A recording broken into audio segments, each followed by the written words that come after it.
Ragdarbari realism. In this end, I use the phrase realism in the colony. It designates a metafictional made by which another not only presented in the world around them but also considered the stark of representation itself. This mode was constituted by difference from the classic realism of 19th century Europe and infected in the historical experience of colonial rule.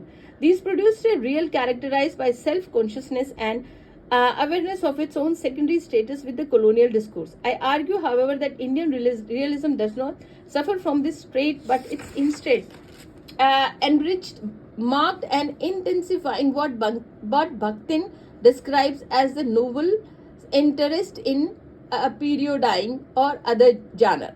In the process which it is exposes the conventionality of their form and their language.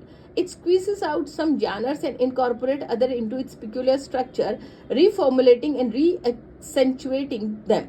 This against common perception, realism in colony is highly meta-textual, founded on the varieties textual field and constituted not ideological certainties but by contradictions, conflict and profound ambivalence as the nature of the real world being represented.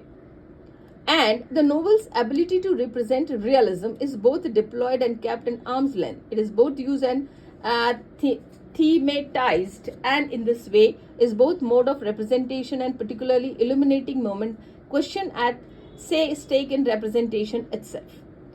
As such, Indian realism is marked by two competing trends. One hand, like so many post-colonial forms, and constituted by a lack of mark of its historical belatedness. Realism in the colony in this sense is never quite realism in the metropoles like Partha Chatterjee is slightly different context. However, my approach shun and perform judgment, that is to say prejudice and difference is always the sign of philosophical immaturity and cultural backwardness.